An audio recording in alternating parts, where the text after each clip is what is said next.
বলছি ডিজিকে রাজ্য বা অর্থাৎ বাংলাতে মুসলমান শাসন জারি হবে, কারণ ডিরেক্টলি এই কথা বলছেন, ওরা ম্যাক্সিমাম ভোট পাবে, ম্যাক্সিমাম সিট পাবে, এবং যারা যারা বাঙালি নয় একটা বাকি লোক পার্টি ছেড়েছে বা পার্টি সাসপেন্ড করেছে বাবরের নামে একটি মসজিদ তৈরিকে কেন্দ্র করে।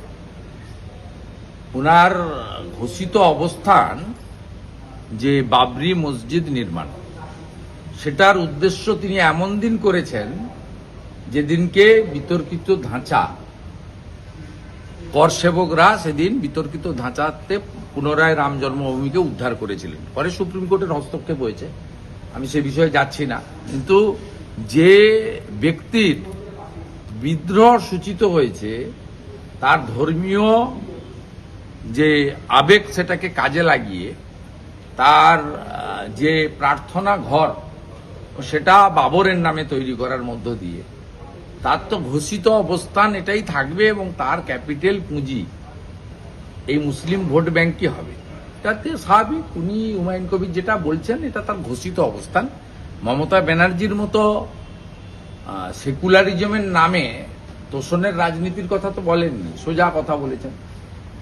মুসলিম লীগ কেরালাতে আছে কংগ্রেসের জোট সঙ্গী, মুসলিম লীগ তামিলনাড়ুতে আছে সিপিএম এর জোট সঙ্গী, সেখানে ডিএমকে, সিপিআই, সিপিএম, কংগ্রেস এবং মুসলিম লীগ সেখানে জোটে আছে। অতএব এরা তো মুসলিম লীগের তো ঘোষিত অবস্থান আছে। তো হুমায়ুন কবিরের সেই অবস্থান তিনি ঘোষণা করেছেন। এটা পশ্চিমবাংলার গরিষ্ঠ সংখ্যক হিন্দুকে ভাবতে হবে যে তারা পশ্চিমবাংলায় হুমায়ুন কবিরদের নেতৃত্বে মুসলিম মুখ্যমন্ত্রী চান না মুসলিম মুখ্যমন্ত্রী আটকাতে চান। আমরা পরিষ্কার কথা, মুসলিম মুখ্যমন্ত্রী পশ্চিমবাংলার সংখ্যাগরিষ্ঠ হিন্দু সমাজ চায় না। আর একটা সুরাবর্দির এখানে জন্ম হোক কেউ চায় না। এমনি মমতা বন্দ্যোপাধ্যায়ের আমলে সমস্ত দেবদেবীর মূর্তি ভাঙা হয়, হরগোবিন্দ দাস, চন্দন দাস বামপন্থী হলেও খুন হতে হয় হিন্দু বলে, ধুলিয়ানে হিন্দুদেরকে পলায়ন করতে হয় স্বাধীনতার পরে বৈষ্ণবনগরে হিন্দু জায়গায়, মহেশতলাতে আমাদের মাতা তুলসীর মঞ্চকে তুলে ফেলে দেওয়া হয় প্রকাশ্যে পুলিশের সামনে, পুলিশ প্রিজন ভ্যানে তোলে কাকদ্বীপে কালী মায়ের মূর্তিকে, রামনবমীর মিছিলে পাথর পড়ে এনআইএ হয়। এই ভবানীপুরে দাঁড়িয়ে আছি, এখানে গত বছর আমাদের দোলের আগে আমাদের এখানে বাঙালিদের সংস্কৃতি আছে, আজ আমাদের নেড়াপুড়া কাল আমাদের দোল, আর হিন্দিতে হোলিকা দাহন বলে, হোলির ঠিক আগের দিন হয়। গতবারে আমাকে হাইকোর্ট থেকে পারমিশন নিয়ে এই পিছনের একটা ছোট গলি রাস্তায় করতে দিয়েছিল। হোলিকা দাহন করব, দোল পূর্ণিমা করব, তার জন্য হাইকোর্টে যেতে হয়। তবে এখন তো কার্যত আমরা জামাতের রাজত্বেই আছি, মুসলিম লীগ 2। আর হুমায়ুন কবির সেকুলারিজমের খোলসটা ছেড়ে সরাসরি বলছেন, যেটা আসাউদ্দিন ওয়াইসিও বলেন।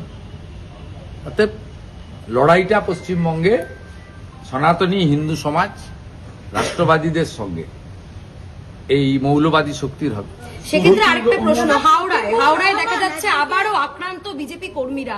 বারবার জায়গায় জায়গায় ভোটের আগে বিশেষ করে বিজেপি কর্মীদের এইভাবে আক্রমণ করা হচ্ছে, মারধর করা হচ্ছে। বিজেপি লড়ছে, রাস্তায় আছে, বাকি তো কেউ রাস্তায় নেই।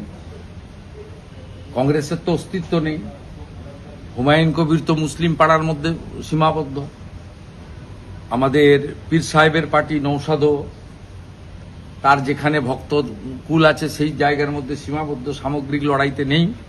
আর সিপিএম তো নিজেই বেসামাল অবস্থায় আছে, শূন্য তো কাটবেই না, মহাশূন্যের দিকে এগিয়ে যাচ্ছে। পার্লামেন্টের রাজ্যসভায় তো একটা শেষ ছিল বিকাশ ভট্টাচার্য, তিনিও আগামী কয়েকদিন পরে প্রাক্তন সাংসদ হতে চলেছেন।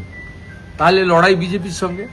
তাই বিজেপিকে প্রতিহত করতে পারলে চোরেদের পার্টি, পারিবারিক পার্টি মুসলিম লীগ 2 জামাতিদের নেত্রী তিনি আরেকবার ক্ষমতায় আসতে পারবেন, ক্ষমতায় এসে গ্রেটার বাংলাদেশ বানাবেন। পরবর্তীকালে ওপারের জামাত এপারের জামাত মিলে প্রধানমন্ত্রী হয়ে যেতে পারে। আমাদের ভিডিও ভালো লাগলে লাইক এবং শেয়ার করুন, কমেন্ট সেকশনে গিয়ে জানান আপনাদের মতামত। আরও ভিডিও পেতে আমাদের চ্যানেল সাবস্ক্রাইব করুন এবং প্রতি মুহূর্তে খবরের আপডেট পেতে প্রেস করুন বেল আইকন।